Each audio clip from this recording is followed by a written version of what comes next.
தமிழ் நிறம் நேயர்களுக்கு வணக்கம். இன்று நம் நிகழ்ச்சியில் ஃபாதர் ஜெகத் கஸ்பர் அவர்கள் இணைஞ்சிருக்காங்க. அவங்கள்ட்ட பேசலாம்.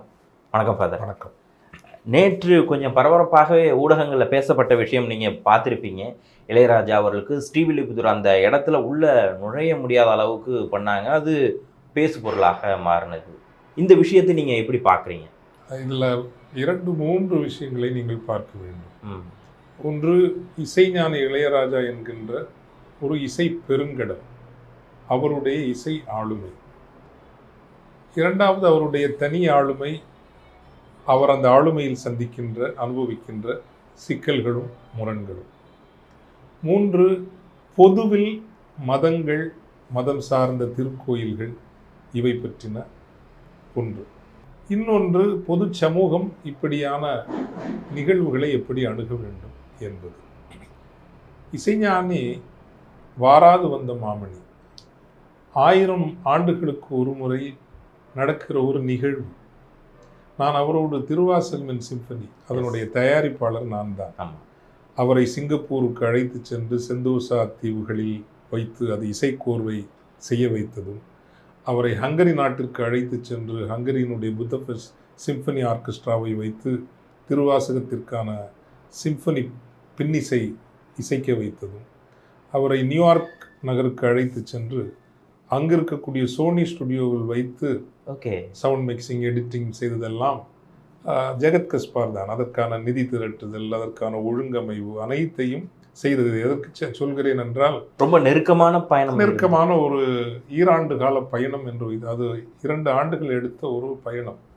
நான் பார்த்த இசை மேதைகளில் இசை கருவிகளின் துணை இல்லாமலேயே நீங்கள் ஒரு டோன், ஒரு ஒலியை, 2 ஒலியை கற்பனை செய்து எழுதலாம். ஆனால் ஒரு 30-40 இசை கருவிகளினுடைய கலவை எப்படி வரும் என்பதை ஒரு வண்ண ஓவியம் போல தன் மூளைக்குள்ளேயே அதை ஒரு விஷுவலைஸ் பண்ணி இசை கருவிகளின் துணை இல்லாமலே எழுதக்கூடிய ஆற்றல் கொண்ட ஒரு நிகழ்வு. அது ஒரு பெரும் அதிசயம்.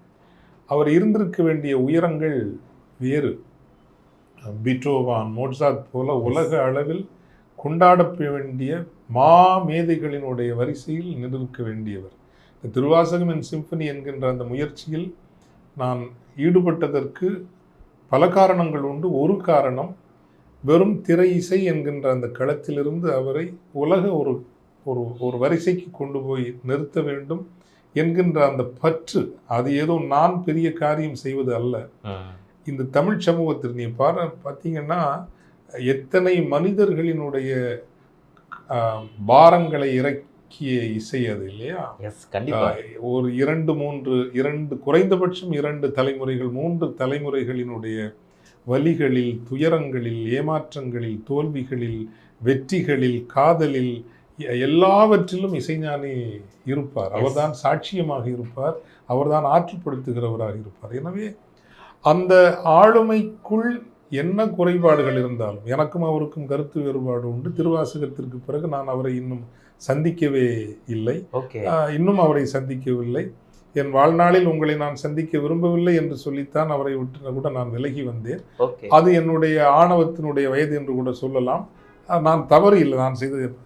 ஆனால் இன்று நினைத்து பார்க்கிற போது அப்படி கூட நான் சொல்லி இருக்க கூடாது என்றுதான் நான் எண்ணுகிறேன். எனவே குறைகள் இல்லாத ஆளுமை அல்ல. ஆனால் அந்த மாபெரும் அதிசயங்களை நீங்கள் அதிசயங்களாக வைத்துத்தான் பார்க்க வேண்டும், மதிக்க வேண்டும் என்று நான் உறுதியாக கருதுகிறேன். ஒன்று, இது இசைஞானி என்கின்ற ஒரு பேராளுமையை பற்றியது.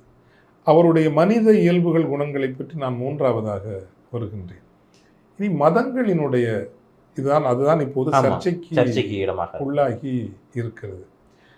எனக்கு கோயில்கள் இவற்றில் எல்லாம் நான் காண்கிற புனிதத்தை விட இறைவனுடைய படைப்புகளாக இருக்கிற மனிதர்களைத்தான் நான் புனிதமாக கருதுகிறேன். அது கிறிஸ்தவ திருக்கோயில்களாக இருக்கட்டும், இந்து அல்லது இஸ்லாமிய எந்த திருக்கோயில்களாக இருக்கட்டும், எந்த திருக்கோயில்களும் இறைவனுடைய படைப்புகளுக்கு இருக்கிற இவைகளெல்லாம் மனிதர்களால் கட்டப்பட்டவை.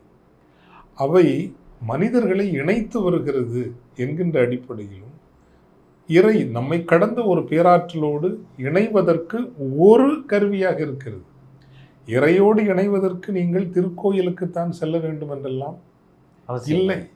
நீங்கள் கண்களை மூடி உள்ளத்திற்குள், உள்ளம் திருக்கோயில் ஊன் உடம்பு ஆலயம் இல்லையா? அப்போ பொதுவில் நான் அப்படி ஒரு கருத்து உடையவன். இப்போ எங்கோ சென்று புனிதர்களை அல்லது ஞானிகளை தேடுவதை விட என்னை பெற்று எனக்காக தன் வாழ்வையை தியாகம் செய்த என் அன்னையை விட வேறு யார் இந்த உலகில் புனிதமாக இருக்க முடியும்? அன்னையை தொழுவதுதான் முதல். அல்லது தனக்குள் எத்தனை வலிகளை தியாகங்களை சுமந்து கொண்டு வெளியே காட்டாமல் வளர்த்தெடுக்கிற தந்தை, உழைக்கிற தந்தை, அவரை விடவா புனிதர்கள், சித்தர்கள், யோகிகள் இருந்து விடுவார்கள்? சிந்தனையாளர்கள் இருப்பார்கள், யோகிகள் இருப்பார்கள். எனவே நான் இந்த ஒரு புனிதம், the holiness என்பதை அணுகுகின்ற ஒன்று எனது எண்ணத்தில் இருந்தல்ல. நான் சார்ந்த மதத்தை, நான் இயேசுவையோ கிறிஸ்தவத்தினுடைய அடிப்படைகளையோ நேசிப்பதற்கு ஒரு காரணம் கூட, இயேசு எப்படி திருக்கோயில்களை அணுகினார் அல்லது எப்படி மனிதர்களை அணுகினார். ஒரு இடத்துல சொல்வாரு, மருத்துவன் இருப்பது நோய் உற்றவர்களுக்காக, நோய் அற்றவர்களுக்காக அல்ல. நல்லவர்களை தேடி நான் வரவில்லை. ஏதோ ஒரு வகையில் குற்றங்களில் பாவங்களில் விழுந்து காயம்பட்டு கிடக்கிறவர்களை தேடித்தான் நான் வந்தேன். I have come for the hurt and wounded, not for the perfect. அப்போ இந்த பார்வை, அல்லது விபச்சாரத்தில் பிடிபட்ட ஒரு பெண்ணுக்காக 2000 ஆண்டுகளுக்கு முன்பு நின்று வாதாடுவார். உங்களில் பாவம் செய்யாதவன் இந்த பெண் மீது முதல் கல்லை எறியட்டும். அந்த பாவத்தை தொடர்வதற்கு அந்த பெண்ணுக்கு அனுமதி வழங்கவில்லை. மாதே, யாரும் உன்னை தீர்ப்பிடவில்லையா? இல்லை ஆண்டவரே, நானும் உன்னை தீர்ப்பிடேன். nor will I judge you. go in peace, sin no more. சமாதானமாக போ, இனிமேல் பாவம் செய்யாதே. அல்லது ஒரு ஒரு ஒரு ஒரு பெண், ஒரு விளிம்பு நிலை சமூகத்தை சார்ந்த பெண், சமாரிட்டன் என்று சொல்வார்கள். சமாரிட்டன் அப்படின்னா ஆக்கிரமிக்க வந்த ரோமாபுரி அந்த இராணுவத்தினர் அந்த பகுதியினுடைய யூத அவர்கள் அந்த பெண்களோடு உறவு கொண்டு பிறக்கிறாங்க இல்லைங்களா? அந்த அவங்கள யூத சமூகம் மிக இழிவாக பார்த்தது. மிக மிக இழிவாக. ஸோ அவர்கள் தான் அந்த சமூகத்தினுடைய ஒரு ஒடுக்கப்பட்ட விளிம்பு நிலை சமூகத்தில் ஒரு தொகுப்பினர். ஒடுக்கப்பட்ட அல்லது யூதர்கள் அல்லாதவர்களுக்கு வழிபடுவதற்கென்று ஒரு திருக்கோயில் தனியாக இருந்தது. யூதர்களுக்கென்று வழிபடுவதற்கு ஜெருசலேம் இருந்தது. ஆனால் இந்த சமாரிய பெண்களுக்கு வழிபடுவதற்கு, சமூகத்தினருக்கு வழிபடுவதற்கு திருக்கோயிலே இல்லை. அந்த கோயிலும் அனுமதிப்பதில்லை, இந்த கோயிலும் இவர்களை அனுமதிப்பதில்லை. அப்போது இந்த அம்மா போய் இயேசுவை கேட்குறாங்க, எங்களை அங்கேயும் விட மாட்டேங்கிறாங்க, இங்கேயும் விட மாட்டேங்கிறாங்க, எங்கே தான் போய் நாங்கள் கடவுளை தொழுறதுன்னு கேட்குறப்போ ரொம்ப அழகாக சொல்லுவார், lady, day will come, you will neither worship here nor worship there, you will worship your God or Lord in truth and spirit அப்படின்னு சொல்லுவார். ஒரு நாள் வரும், நீங்கள் அன்று அந்த கோயிலிலும் இறைவனை வழிபட மாட்டீர்கள், இந்த கோவிலிலும் நீங்கள் வழிபட மாட்டீர்கள், உண்மையிலும் உள்ளுணர்வான அந்த ஆவியிலும் இறைவனை நீங்கள் தொழுவீர்கள் என்று.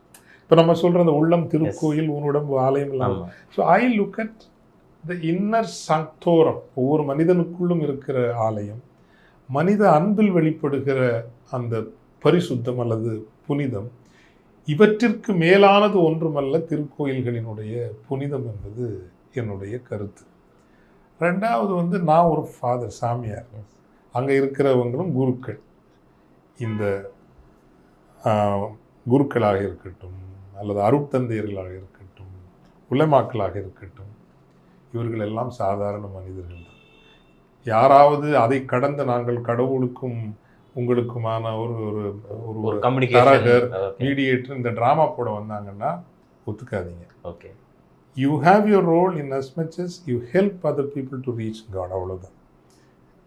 அந்த உங்களுக்குள் இருக்கிற இறையை காண்பதற்கும் அந்த இறையோடு இணைப்பதற்கும் ஒரு தூண்டுதல், ஒரு உதவி, ஒரு உற்ற துணை, அதுதான் எந்த சமூகத்தினுடைய குருக்களினுடைய பணியை தவிர அவர்கள் ஒன்றும் இறைவனை கட்டுப்படுத்துகிற அல்லது இறைவனுடைய எல்லாம் rubbish. That's absolute rubbish. It has to change. It has to change. அப்போ திருக்கோயில் நம்ம அப்படி எல்லாரும் எதெல்லாம் போயிடலாமா அப்படிங்கிற, திருக்கோயில் என்றால் திருக்கோயில், நம்ம ஒரு வீட்டிலேயோனா படிக்கிற இடத்த லைப்ரரி ஒரு மாதிரி வச்சுருக்குறோம், சாப்பிட்ற இடத்த ஒரு மாதிரி வச்சுருக்குறோம் இல்லையா, எல்லாத்துக்கும் ஒரு திருக்கோயில்களுக்கு ஒரு மரியாதை. எனக்கு திருக்கோயில்களினுடைய மீண்டும் சொல்ற ரெலவன்ஸுங்கிறது it brings the community together. அது மனிதர்களை இணைத்து கொண்டு வருகிறது, எல்லா பாகுபாடுகளையும் கடந்து மனிதர்களை இணைத்து கொண்டு வருகிறது. அப்புறம் எல்லாரும் வந்து இறைவனோடு, ஒரு இறையோடு பணிவு தானே. ஒரு கட்டத்தில் வந்து there is something superior, I surrender myself. நான் இந்த இடத்துல தான் வந்து இந்த கர்ப்பகிரகம், அது again I go to my religion. ஒரு இடத்துல வந்து ஒரு சொல்வார், பசியாக இருக்கிறப்போ நீங்கள் சாங்க்டம் கருவூலத்தில் இருக்கிற அந்த பிரெட்டை கூட எடுத்து நீ சாப்பிட்லான்னு ஜீசஸ் ஒரு இடத்துல சொல்லுவார். அப்போது நான் அதை பார்த்தது வந்து ஐ மீன் ஓகே, ஒரு மனிதனுக்கு பசிக்கிற போது கர்ப்பகிரகத்தில் இருக்கிற அந்த உணவை கூட நீ எடுத்து சாப்பிடலாம் என்று ஒரு இறை மகன் சொல்கிறார் என்றால், கர்ப்பகிரகத்தினுடைய புனிதத்தை விட ஒரு மனிதனுடைய பசி தான் முதன்மையானது. அதுதான் ரிலிஜன் இல்லையா? நான் கம் பேக் டு இவர் இளையராஜா சார். அந்த இடத்துல விஐபிக்கள் நிறைய போயிருக்காங்க. ஆமாம், விஐபிக்கள் போன இடம் தான். ஆமாம், அதில் வந்து இளையராஜாவும் வந்து மழுப்ப வேண்டிய அவசியம் இல்லை, குருக்களும் மழுப்ப வேண்டிய அவசியம் இல்லை. விஐபிக்கள் ஏற்கனவே சென்றிருக்கிறார்கள் என்றால் அந்த இடத்தில் இசைஞானி அவர்கள் வருவது தடுக்கப்பட்டதில் மறுக்கப்பட்டது என்றால் ஒட்டுமொத்த இந்து சமூகமும் முதலில் எழுந்து நின்று அதை கண்டிக்கிறது. எஸ், நான் அல்ல, மகா சன்னிதானங்கள் தங்கள் வாயை திறக்க வேண்டும். அதில் சைவம், வைணவம், கௌமாரம் இந்த வேறுபாடெல்லாம் பார்க்கக்கூடாது. Stand up for what is right, stand up for what is truth. ஒரு கர்ப்பகிரகத்துக்கு பக்கத்தில் ஒரு சாமானிய ஏன் வந்து இப்போ நான் வந்து திருப்பீடத்தில் நிற்கிறேன், திருப்பீடத்தில் நிற்கிற போது நான் உலகத்திலேயே மகா புனிதவான் என்கின்ற தகுதியோட நான் நிற்கிறேன்? இல்லை. ஞாயிற்றுக்கிழமைகளில் நானும் திருப்பீடத்தில் தான் நிற்கிறேன். நான் புனிதமானவன் என்பதால் அல்ல அல்ல அல்ல. 2000 ஆண்டுகளுக்கு முன்பு ஒரு மனிதன் சிலுவை சுமந்து தன் உயிரை இந்த மனித குலத்திற்காக கையளித்தான். அந்த மனிதனின் பெயர் இயேசு. அந்த மனிதனுடைய நினைவாகத்தான் இவ்வளவு மக்களும் இங்கே வந்து கூடியிருக்கிறார்களே தவிர ஜெகத் கஸ்பாரனுடைய புனிதத்திற்காக இல்லை அல்ல. ரிமெம்பர், நீங்கள் வந்து கர்ப்பகிரகத்தில் அத்தனை சாமியாரங்களும் குருக்கள் நிற்கிறீங்க, இல்லை திருப்பீடத்தில் அத்தனை சாமியாரங்கள் நிற்கிறீங்கன்னா உங்களினுடைய புனிதத்தால் நீங்கள் நிற்கவில்லை. அது இறையின் புனிதம். அந்த இறையின் புனிதம் உங்களுக்கு அதில் தனி உரிமை எதுவும் கிடையாது. You have no special rights whatsoever, whichever religion it may be. யாருக்கும் கிடையாது. இறையின் புனிதத்திற்கு உரிமை கொண்டாட எந்த மனித பிறவிக்கும் உரிமை கிடையாது, தனி உரிமை கிடையாது. அது எல்லோருக்கும் சமமானது. அதுவும் ஒரு விஐபிஸ் ஏற்கனவே போய் வந்துட்டு இருக்கிற இடத்துல இப்படி ஒரு மாபெரும் மனிதனை ஒருவேளை அவருடைய சமூகம் கருதி நீங்கள் தடுத்திருந்தால் அதே போல ஒரு பாவம், குற்றம், அராஜகம் என்பது இருக்க முடியாது. And if all Hindus, if you don't stand up and speak for this. But நீங்கள் இவ்வளோ இது ஏன்னா அங்கே எல்லாருமே கேட்கணும் அப்படிங்கிற ஒரு விஷயத்த சொல்கிறப்போ இளையராஜா சார் அதுக்கு ஒரு பீட் ஒன்று போடுறாங்க. அப்படி எந்த விதமான தப்புமே நடக்கலை, நான் வந்து சுயமரியாதைக்காரன் தான், என்னோட சுயமரியாதைக்கு அங்கே எந்த விதமான இழுக்கும் இல்லை. அவருடைய சங்கடத்தை நீங்கள் புரிஞ்சுக்கணும். அப்போ சங்கடப்பட்டிருப்பாரா? சங்கடப்படாமல் இருக்க முடியுமா? அவர் சங்கடப்படாமல் இருக்க முடியுமா? படலன்னு தான் சொல்கிறார் அவரோட ஆக்டிவிட்டிகளில். அவர் பிசி இந்த இடத்துல தான் நான் சொல்கிறேன். நான் வந்து இந்த நிலம் என்பது வைணவம் கூட பின்னர் வந்தது தான். ஆனால் நெடு ஒரு வழித்தடம் கொண்டது சைவம். சைவம் சனாதனத்தோடு சங்கமமாகி தன்னை கெடுத்து கொண்டது. ஆமாம், தன்னை மன்னிக்கணும், வந்து தன்னை கெடுத்து ஒரு உலகத்திற்கே ஒரு மாபெரும் ஒரு நல்ல ஒரு கோட்பாடாக இருந்திருக்க வேண்டிய சிவனியம், தூய சிவனியம். இந்த சிவனியம் தன்னை சனாதனத்தோடு சேர்ந்து தன்னை அழுக்காக்கி கொண்டது. எல்லா மதங்களும் அழுக்காக்கி கொண்டன, நான் அது மட்டும் சொல்லலை. பட் இந்த நிலத்திலிருந்து பிறந்ததால் நான் சொல்லுகிறேன். என்னுடைய தந்தையார் வந்து ஒரு சைவ வழி வந்தவர் என்பதாலும் நான் இதை சொல்லுகின்றேன். அப்போது இசைஞானி அவர்களுக்கும் எனக்கும் அந்த ஹங்கரியில் நாங்கள் ரெக்கார்டிங் போயிருந்தப்போ ஒரு ஒரு ஒரு விவாதம் நடந்தது. அப்போல்லாம் கொஞ்சம் நல்லா பேசுவார். எப்போதெல்லாம் நேரம் கிடைக்கிறதோ அப்போது உரையாடல்கள் எல்லாம் நல்லா, அந்த ட்ராவல் நல்ல ட்ராவலாக இருந்தது. நாளைக்கு ரெக்கார்டிங், இன்னைக்கு வந்து அப்படி ஒரு உரையாடல் வந்து அவர் கர்மா என்பதை ரொம்ப நம்புகிறவர். நான் அருளை நம்புகிறவன். சைவ சித்தாந்தம் அருளை நம்புகிற ஒரு இறை அருள். ஓகே. அவன் அருளாலே அவன்தாள் வணங்கி, இந்த அருள்ங்கிற கோட்பாட்டை எல்லா சைவர்களும் கிரேஸ் இன் சைவ சித்தாந்தா அப்படின்னு போட்டு கூகுள் சர்ச் பண்ணியாவது நீங்கள் படிங்க. அப்போது இசைஞானி அவர்கள் ஒரு கர்மாவில் ரொம்ப நம்பிக்கை உள்ளார். அப்போ நான் உள்ளுக்குள்ளே நான் சொல்லி கொண்டது, இவ்வளவு மாபெரும் வெற்றிகளை பெற்ற ஒரு மனிதர் ஒருவேளை தான் பிறந்து வளர்ந்த அந்த வழிபாதையினுடைய சுமைகளை வலிகளை உணர்கிறாரோ, அதனால்தான் கர்ம வினை என்று அவர் நம்புகிறாரோ, அப்போ இனியும் பிறவி உண்டு என்று நம்புகிறவர். எனக்கு 3 விஷயங்கள்ல கர்மாவை நான் ஒத்துக்கிறதில்ல. ஒன்று, அஃப்கோர்ஸ் கர்மாங்கிறது பார்ட்லி ட்ரூவாக இருக்கலாம். ஒரு தந்தை குடிகாரன் என்றால் அவருடைய வழி வருகிறவர்களுக்கும் அந்த குடிப்பழக்கத்திற்கான இன்னைக்கு genetics has proved to some extent. But determinism கிடையாது. I believe in Thirukkural more because அந்த விதியையும் மதியால் வெல்லலாம், முயற்சி திருவினையாக்கும். ஆமா, அது திருக்குறள் தான். இப்போ குடிப்பழக்கத்திற்கான புகைப்பழக்கத்திற்கான மரபணு சார்பு உங்களுக்கு இருந்தாலும் கூட குடிக்காமல் இருக்க வேண்டும் என்ற ஒரு வைராக்கியம் எடுத்து நீங்கள் முடிவு செய்தால் இருக்காங்க. ஸோ அதான் நான் சொல்றது, முயற்சி திருவினையாக்கும் மெய்வருத்த கூலி தெய்வத்தால் ஆகாது எனினும். ஸோ விதியை மதியால் வெல்லலாம் அல்லது கர்ம வினையை கூட நீங்கள் உங்கள் முயற்சியால் வெல்லலாம் என்பது தமிழ் நமக்கு கற்றுத்தந்த இன்னொரு வழி. பட் அஸ் பிலீவர்ஸ், நம்பிக்கையாளர்களாக எனக்கு அருளை நான் அல்டிமேட் கிரேஸ் என்பதை நம்புகிறோம். அப்போ எங்களுக்குள்ள இந்த ஆர்குமெண்ட் வலுத்துட்டே போகுது.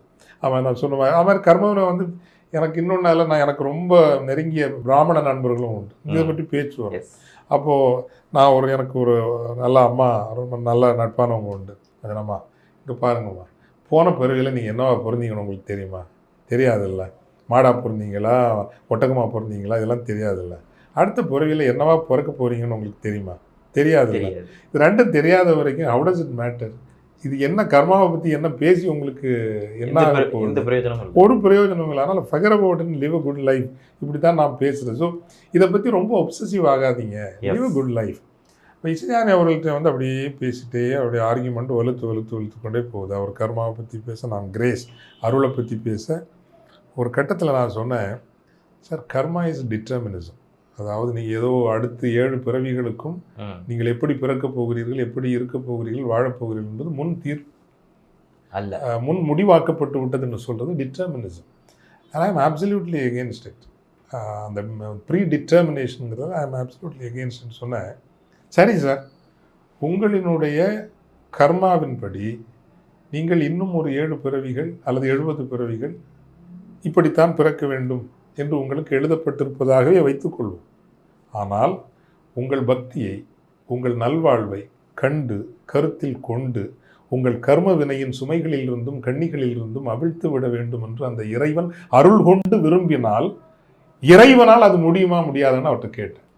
Does God have the capacity and power to liberate you from the karmic burdens? ஆர்கியூமெண்ட்ல மாட்டிக்கிட்டாரா? கெட் அவுட்ட்டார். Get out. நாளைக்கு ரெக்கார்டிங் கெட்டு போயிடும், அதனால வெளியே போகணும்னு சொல்லிட்டார். நானும் கை காலில் ஆடி, ஐயோ நம்ம ரெக்கார்டிங் வந்திருக்கிறோம், இங்கே ஆர்கியூமெண்ட் ஆகி போய் அப்படியே அங்கே உள்ளுக்கு சேரில் உட்காந்து எனக்கு டென்ஷன். ஓகே, ஐயோ நம்ம தப்பு பண்ணிட்டோமோ, இப்படி ஆர்கியூ பண்ணிருக்கூடாதுன்னு நான் அப்படியே உட்காந்துருக்கு. தூக்கம் வரல. ஒரு 3/4 மணி நேரத்துக்கு பிறகு என்னோட அந்த இதுக்குள்ள ரூமுக்குள்ள கதவு வழியாக ஒரு குட்டி இருந்த அது பேப்பரில் ஒரு 4 பேப்பர் பார்த்தாச்சுன்னா இசைஞானி தான் என்னை திட்டி ஒரு கவிதை எழுதி போட்டுட்டு போய் தூங்கியிருக்கிறார். அறிவு திமிர் பிடித்து அலைகிறது ஒரு விடலை அப்படின்னு ஒரு சின்ன பையன் அறிவு திமிர் பிடித்து அலைகிறது ஒரு விடலை அப்படின்னு ரொம்ப அழகான கவிதை. அந்த எங்கேயோ போட்டால் நான் அதை நான் வாழ்வின் பொக்கிஷமாக வைத்திருக்க வேண்டும், அது மிஸ் ஆகிடுச்சு. ஸோ கம்மிங் பேக், யூனோ ஒரு இதில் இருக்கக்கூடிய ஆர்கியூமெண்டட்டி, I mean not that what I argue is right. I always believe in arguments. Arguments நான் சரியாக இருக்கலாம், நீங்கள் சரியாக இருக்கலாம், எந்த முடிவுமே இல்லாமல் கூட நம்ம போகலாம். பட் ஐ ஆம் அ believer in grace not. So therefore எந்த கர்ப்ப கிரகமும் இறைவனுடைய அருளுக்கு மேலானது அல்ல. அவர் அனுமதிக்கப்படாததோ, எவர் அனுமதிக்கப்படாமல் இருப்பதும் தவறு. எவர் அனுமதிக்கப்படாமல் இருப்பது for the sake of order uncertain measure of ஒரு ஓகே ஒரு அடையாளம் என்பதற்காக நீங்கள் அப்படி வச்சுக்கலாமே தவிர, அந்த இடத்தில் தான் புனிதம் இருக்கிறது, மகா புனிதம் இருக்கிறது, அந்த இடத்திற்கு போய் நின்று தொழுதால் தான் இறையருள் வரும் என்றால் நோ, தட் கைண்ட் ஆஃப் ஒரு ஃபிலாசபி எல்லாம் எனக்கு சுத்தமாக கிடையாதுங்க. பட் எ காஷன் ஆல்சோ, இதனால் நீங்கள் உடனே ஒரு சமூகத்தின் மீது நீங்கள் பழியை சுமத்தக்கூடாது. ஓகே. பட் ஆனால் அங்கே தானே அந்த வர்ணாசிரம அடிப்படை அப்படின்னு சொல்லிட்டு அங்கே இது மட்டும் நடக்கலை. இளையராஜாவுக்கு மட்டும் இந்த இஷ்யூ நடக்கல, அப்துல் கலாம் சாருக்கு நடந்துச்சு, அவங்க பாஜக வச்சிருந்த முருகன் அவங்களுக்கும் நடந்துச்சு, ராம்நாத் கோவிந்துக்கு நடந்துச்சு. இது எல்லாமே அங்கே தானே. நீங்கள் வர்ணாசிரம கொள்கை மீது, கோட்பாடு மீது நீங்கள் போர் செய்யலாமே தவிர, ஓகே, என் கண்ணாலேயே பார்த்திருக்கிறேன், பூணூல் அணிந்து கொண்டு இசைஞானி அவர்களினுடைய பாதம் தொட்டு விழுந்து நெடுஞ்சான் கிடையாக கிடந்து வணங்கிய பிராமணர்களை நான் கண்ணால் பார்த்திருக்கிறேன். ஏனென்றால் அவர்கள் அந்த வித்வத்னு சொல்லுவாங்க, வித்வத்துக்கு ஒரு வணக்கம் செய்யணுங்கிறது அவர்களுடைய ஒரு அடிப்படை பண்புகளில் ஒன்று, அந்த சமூகத்தினுடைய உயர் பண்புகளில் ஒன்று. அறிவு திறமையோ ஆற்றல்களையோ போற்ற வேண்டும், வணங்க வேண்டும் என்கின்ற ஒரு பண்பை வைத்திருக்கிறார். ஆக ஆலயத்தில் குருக்கள் அப்படி நடந்து கொண்டார்கள் என்பதற்காக ஒட்டுமொத்த ஒரு பிராமண சமூகத்தின் மீதும் நீங்கள் அந்த பழியை கொண்டு வந்து சுமத்துவீர்கள் என்றால் அதை நான் ஏற்றுக்கொள்ள முடியாது. ஓகே. பிராமணத்துவம் என்பது எல்லா சாதிகளுக்கும் இருக்கிறது. பிராமணத்துவம் என்பது இன்னைக்கு ஒரு சாதி, ஒற்றை சாதி அல்ல. ஓகே. அது எல்லாருக்கும் இருக்குது. அது திருமணங்களில் வெளிப்படுகிறது, சமூக வழக்குகளில் வெளிப்படுகிறது, ஊர்கோவில்களில், ஏன் ஓபிசி கம்யூனிட்டிஸில் உள்ளவங்களுடைய சாதி வரி சாதாரணப்பட்டதாக இருக்குது. அதனால ஸோ இந்த இஷ்யூ வரப்போ உடனே நீங்கள் வந்து பிராமணர்களை மட்டுமே தாக்காதீங்க. வர்ணாசிரமம் என்கின்ற அந்த கோட்பாட்டை நீங்கள் எதிர்கொள்ளுங்கள், அதை அடித்து நொறுக்கி தூக்கி வீசுவதற்கு. இப்போ நான் வர்ணாசிரமம்னு சொல்ல, இது எல்லா இடத்துலையும் இருக்குது. இப்போ சர்ச்சிலேயே நான் என்ன சொல்றேன்னா, clericalism if it does not come to an end, church will also someday will become very weak. அது என்ன சாமியாருங்க எல்லா கண்ட்ரோலையும் எடுத்துக்கிறது இல்லையா? எஸ், சாமியாருங்க வழி நடத்துறவங்க. தே ஆர் நாட் தி என்ன ஹோல்சேல் ஒன்றும் கிடையாது. கடவுளுக்கு ஹோல்சேல் வச்சுருக்கிறவங்க, அருளுக்கு ஹோல்சேல் வச்சுருக்கிறவங்க, மற்றவங்களுக்கு ரீட்டெயிலாக பிரித்து கொடுக்குற இந்த வேலையெல்லாம் டெஃபினட்டாக கிடையாது. There are facilitators and mediators of grace. Okay. ஓவராலாக இந்த பார்வையை எப்படி பார்க்குறீங்க? ஏன்னா அவர் வந்து ட்வீட் போட்டுட்டார், எனக்கு எந்த பிரச்சனையுமே இல்லை அப்படின்னு சொல்கிறாங்க. இதை வந்து பார்க்குறப்ப இது அரசியல் ரீதியாக பார்க்குறோம். அவர் இப்போ ஒரு எம்பியாக இருக்கிறார், அப்படின்லாம் இருக்கிறப்போ அவர் ஒருவேளை பாஜக சார்ந்த நிலைக்கு இருக்கிறதுனால அது அப்படியே அவர் போயிட்டாரோ அப்படிங்கிற ஒரு பார்வை. அவர் இன்னொரு பக்கம் நீங்கள் அவரை யாரும் விமர்சனத்திற்கு அப்பாற்பட்டவர்கள் அல்ல. என்னை பொறுத்த வரைக்கும் அந்த பெரும் அப்படியே வச்சிருங்கிற ஓகே, சிறு தெய்வங்களை வச்சிருக்கிறோம் இல்லையா, அது மாதிரி அவங்கள வச்சுக்குவோம். பெரியார் திரைப்படத்திற்கு இசையமைக்க மறுத்தவர், எஸ் இல்லையா? அம்பேத்கரை மோடியோடு ஒப்பிட்டு பேசியவர், அவர் குரல் தான் சார்ந்த சமூகத்திற்காக அவர் ஒரு குரல் எழுப்பி இருந்தால் அது எவ்வளவு வலுவாக கண்டிப்பா நாடெங்கும் உலகெங்கும் ஒலித்திருக்கும். அந்த தயக்கம், அது அவருடைய தனிப்பட்ட ஒரு முடிவுகள். அதை விமர்சிக்கிறவர்கள் கடுமையாக விமர்சிக்கலாம். நான் விமர்சிக்க விரும்பல, அவருடைய இசையோடு நான் நிறுத்தி கொள்ள விரும்புகின்றேன். பிகாஸ் அது எக்ஸ்ட்ராடினரி. ஓகே. இப்போ வடிவேல் சார் இருக்காரு, ஐ மீன் அது ரெண்டும் ஒப்பீடே அல்ல. எத்தனை பேர் சிரிக்க வச்சாரு. அவருக்கு வாழ்க்கையில் அவர் அழகிரியோட போனது சரியானு கேட்கலாம், சரி போயிட்டாரு, இதில் என்ன தப்பு இருக்குது? As a human being is entitled to it. Yes, அவர் போயிட்டார், அதை நான் தப்புன்னலாம். எனக்கு வந்து அவர் எத்தனையோ பேருடைய சிரிக்க வச்சு, என்னையும் சிரிக்க வச்சு, நம்ம எல்லாம் சோர்ந்து போயிருக்கிற போது ஒரு சுகம் தருகிற எவ்வளோ பெரிய மருத்துவர்கள் அவர்கள் இல்லையா? ஸோ அதோடு நிறுத்திக்குவோம். மற்றபடி வந்து அவருடைய செயற்பாடுகளை எல்லாம் சில விமர்சிக்கணும்னா நீங்கள் விமர்சிக்கலாம். இல்லை இதில் ஏன்னா கஸ்பர் ஃபாதரை வந்து என்னென்னா, ஃபாதர் மட்டும்னா நீங்கள் ஒரு ஜேர்னலிஸ்ட் பத்திரிகையாளராகவும் இருந்திருக்கீங்க. அப்படிங்கிறப்போ அந்த பார்வையில் இதை எப்படி பார்க்குறீங்க அப்படிங்கிறதுனால தான். பட் அவர் இழைக்கப்பட்டது தவறு தானே, அநீதி தானே, அதில் சந்தேகமே இல்லை. அதான் சொன்னேன்ல, வந்து இப்போவாவது இந்த மகா சன்னிதானங்கள் பேச மாட்டாங்களா இல்லையா? எழுந்துன்னு பேசணும்ல, செய்து தப்புன்னு சொல்லணும் இல்லை? அது நான் தெளிவாக சொல்லிடுறோம், கடுமையாக தானே சொல்கிறேன். இசைஞானி அவர்களை எனக்கு வந்து அவர் இசைக்கு அப்பாற்பட்டு அவருடைய செயற்பாடுகளை நீங்கள் எடுத்தீங்கன்னா எல்லாமே விமர்சிக்கப்பட வேண்டிய ஒரு ஓகே. பட் நான் அவரிடம் அளவற்ற மனித பண்புகளையும் பார்த்ததால், இப்போ அவர் ஒரு மதிய உணவு நேரம் என்றால் தான் தனித்து சாப்பிட மாட்டார். இருக்கிற சூப்பையாவது பக்கத்தில் யாரோ இருந்தால் நீங்களும் பகிர்ந்து கொள்ளுகிற ஒரு ஆளுமை. ஓகே. தனி வாழ்வில் அப்படி ஒன்றும் அவருக்கு எந்த ஆடம்பரமும் ஆமா இல்ல. அது பெருசா எளிய இந்த மாதிரி தெரியும். எளிய உடை, எளிய பழக்க வழக்கங்கள், கடன்பட்டிருந்த பல தோற்று போயிருந்த ஆமா தயாரிப்பாளர்கள் அது நிறைய பலரை பேர் சொல்லி அவர் ஆமா நிறைய பேருக்கு அவரோட பாட்டுனாலே ஃபேமஸ் ஆனவங்க இருக்காங்க. ஆமா. So, So, அதனால வந்து நீங்க வெறும் பெரியாருக்கு பாட்டு இசைக்கவில்லை அல்லது அம்பேத்கரை மோடியோடு ஒப்பிட்டார் என்பது கடுமையாக விமர்சிக்கப்பட வேண்டியதுதான். ஓகே பட் அவருக்குள் மனித பண்புகள் இல்லாதிருந்தது அப்படின்னு என்னால் சொல்ல முடியலன்னு வச்சுங்க. ஓகே நீங்க ஒரு ஜேர்னலிஸ்டா இதெல்லாம் நான் விமர்சிக்கலாம். ஆமா ஆனால் அந்த விமர்சனங்களுக்குரியவற்றை விட 100 மடங்கு நல்ல பண்புகளைத்தான் அவரிடம் நான் பார்த்தேன். ஓகே சார் தேங்க்யூ இந்த நேரத்தில் இணைந்து உங்களுடைய கருத்துக்களை மிக்க நன்றி. நன்றி.